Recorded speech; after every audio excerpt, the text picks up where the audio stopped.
Good morning, everybody. Joe Ciaccio here. Hope everybody had a fantastic, as always, weekend. Today is a subject I've hit on many times. Had some agents call me who asked me to go over this again. Agents called me last week that are still fumbling on how to ask for underwriting questions. Here is what we all have to sit and think about. When it comes to asking a personal question that you need the correct answer from, you need to kind of befriend them very quickly. When you go to a house and you knock on the door, you only got maybe 4 or 5 seconds for them to kind of decide, do I like him? Do I not like him? Like her? Not like her? So you ought to remember, the first thing you say at that door is, hello, good morning, good afternoon, how you doing? It's a beautiful day. Start off with some positive vibes to where that person says, probably not going to know why you're there yet you always want to start it off in the right tone. For the mere fact is, down through the call, you're going to be asking for personal information that you're going to want them to be honest with you. Now, I don't think people outright lie.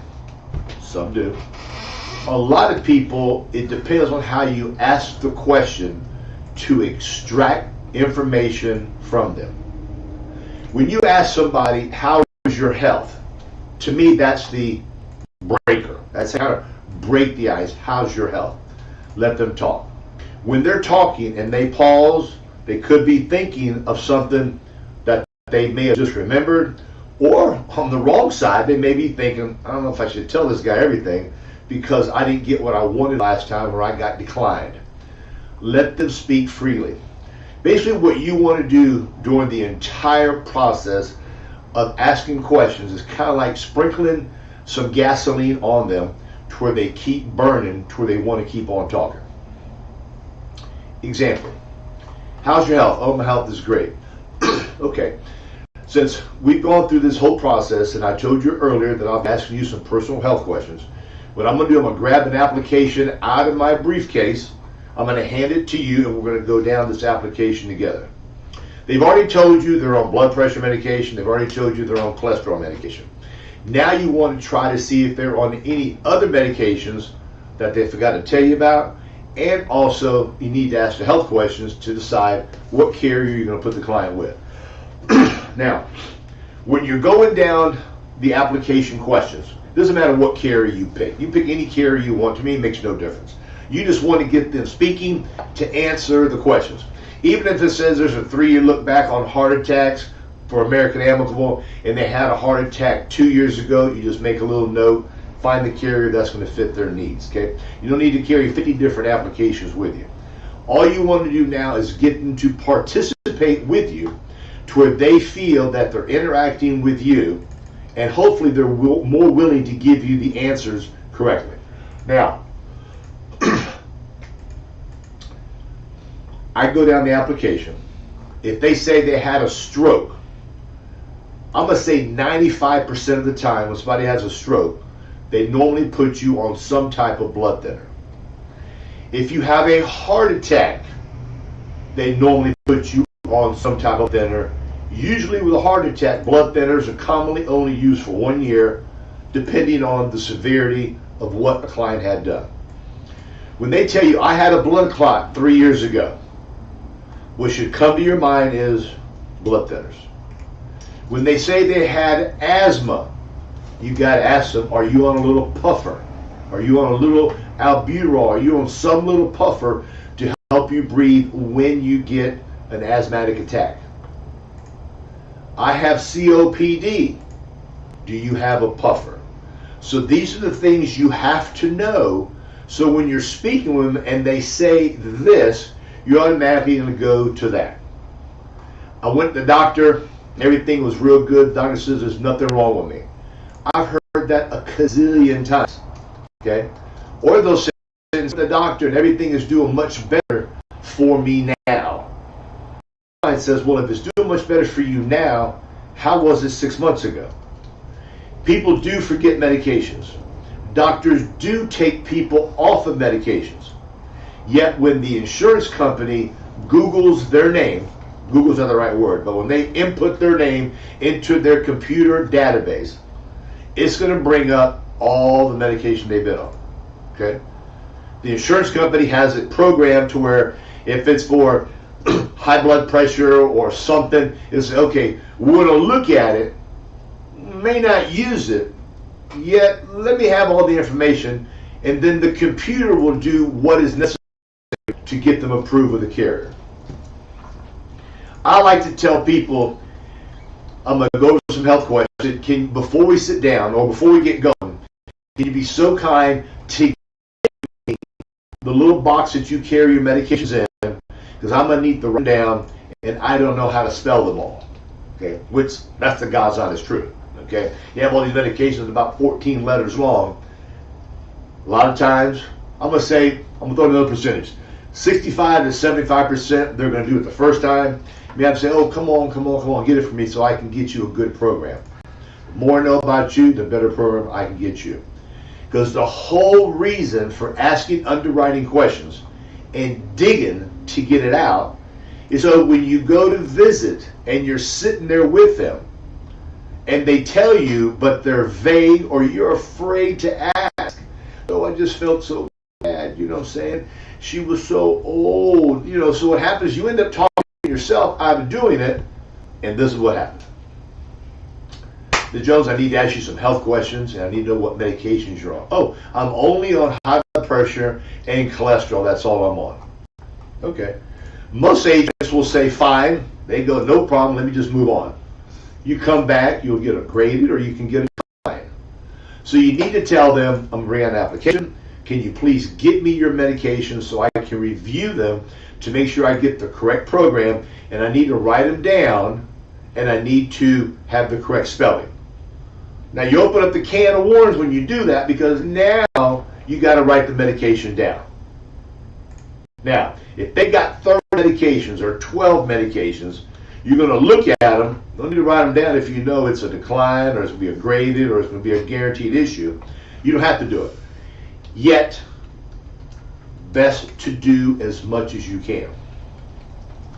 People are very private. People just want to give you their medications. And if they don't want to give you their medication, how are they going to want to give you their checking account information, their Social Security information? It's going to be a little more challenging. This is why I say you must befriend them, make friends with them, copy them. When they talk a little bit fast, you talk a little bit fast. If they talk kind of slow, you talk a little slow. You kind of want to be a chameleon to where you are on the same way as them. You don't want to use words that got 15 letters in it to impress them on the knowledge you have in final expense or Medicare Advantage. You want to make everything very easy and simple for them. So when you say something, you tell them something, when it goes through those ears and it goes up to the brain is not trying to figure out what does that word mean. There's agents I've been with that just want to sit and go Medical Information Bureau, the MIB. You got to hit on it easy. You got to just sit and say the underwriter is going to put it through a computer, and with the computer they're going to come back with their final decision of what they're going to offer you. The most important thing is for me to have all the correct information, so when I put it into the computer's going to tell me you've been guaranteed for immediate benefits and you're set to go. Now,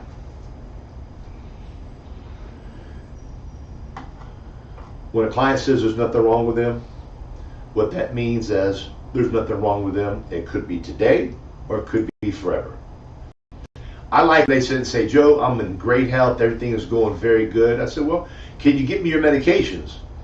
And you kind of like hear like a big old dump truck backing up, beep, beep, beep, with a big old box of medication they're bringing to you. Okay? In people's minds, they're doing fine. In people's mind, I had a heart attack 6 months ago. God didn't drag me up to heaven. He let me stay here. I had more work to do. In their mind, they're doing fine.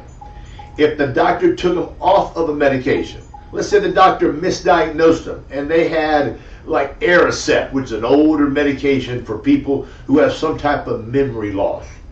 The doctor says, you know something? I put you on that medication. We did another cognitive test on you. You're fine. They take you off that medication. Well, it's still on their medical records. Usually, when they put you on certain medications, they don't take you off, especially with some type of mental illness or just not dyslexia, Alzheimer's or dementia. There's certain times where they may take you off, but usually they don't. Blood thinners, depending on what it's for.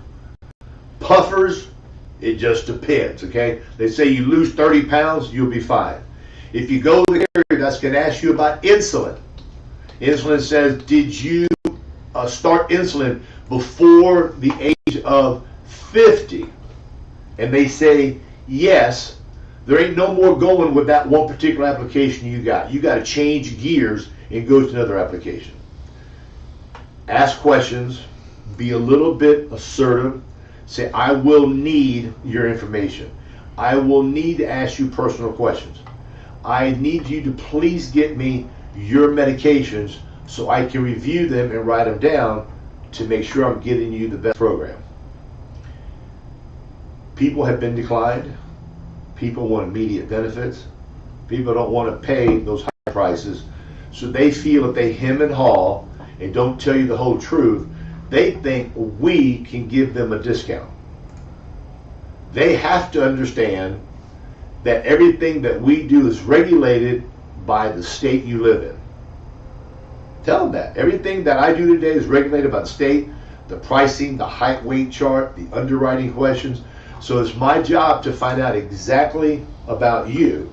So when I put it into the computer, it matches what they have to where we get you a good program starting today.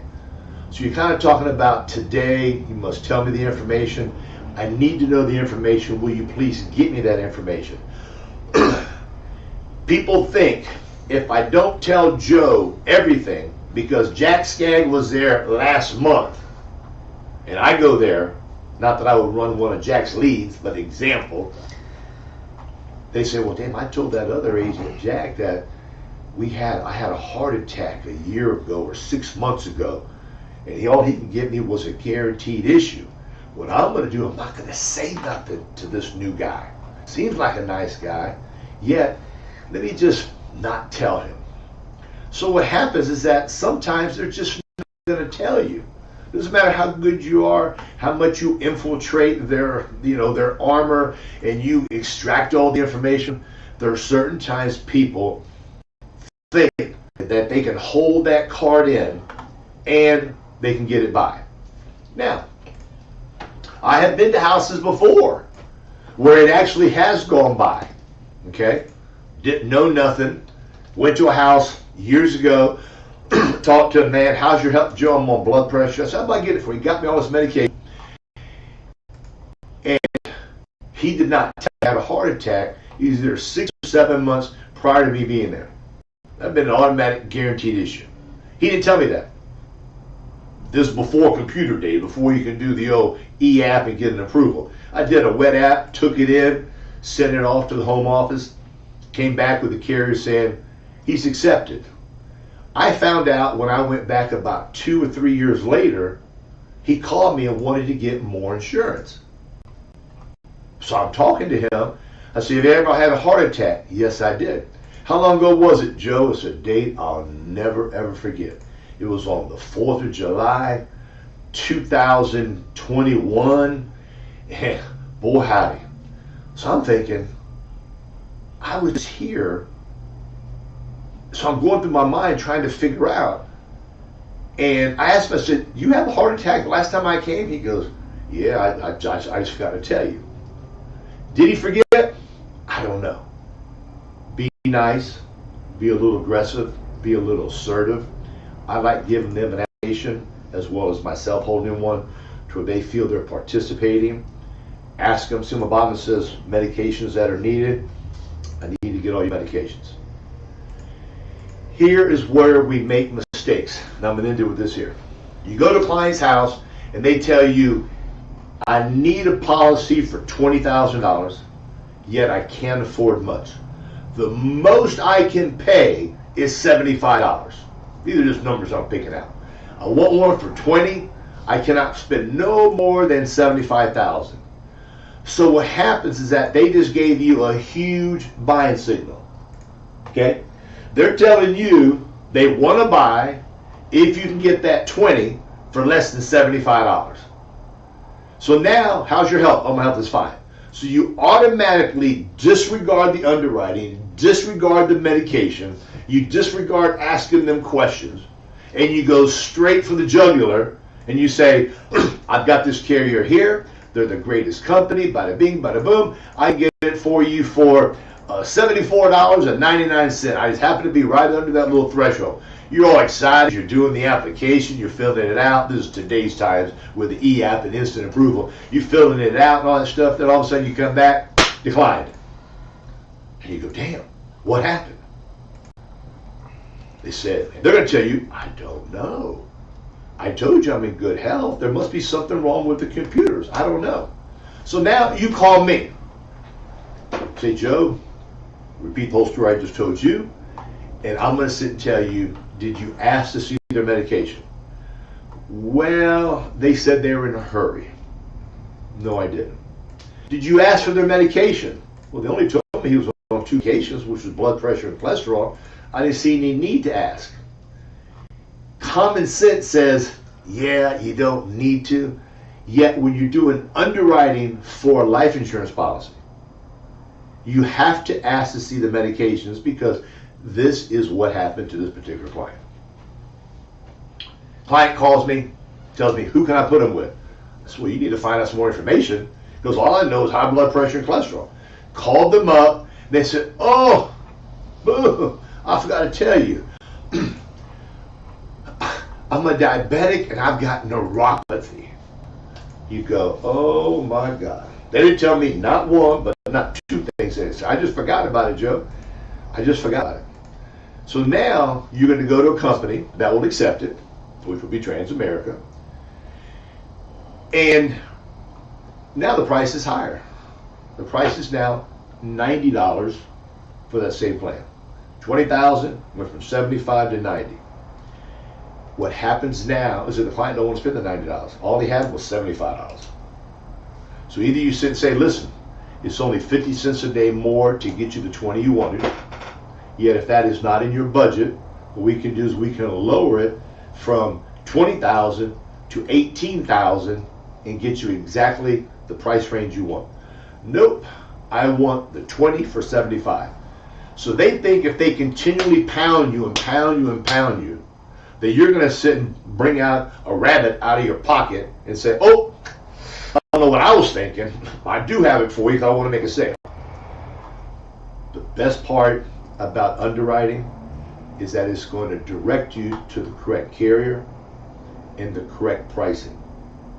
It's not 100% foolproof because that $75 is what they wanted to spend. They ended up not spending the 90. If they would have not known about the 75 for the 20, they had no knowledge about it, and you told them based on the information you've given me, I would love to offer you one for $75, yet the best one that's available for you is $90. Now you have a much better chance of overcoming that objection because it's $90. Your call just dropped. Oh, my call just dropped? Yeah, you did. Your phone. Oh, I'm dead. Yeah. Can they still hear me now? Probably not, no. Looks like no, your line's done. Line's down. Okay. Text everybody. Okay. Text everybody to say Joe's Oh, I don't know.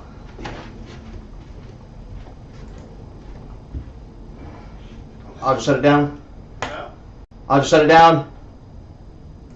Yes, down over here, yes. Yep.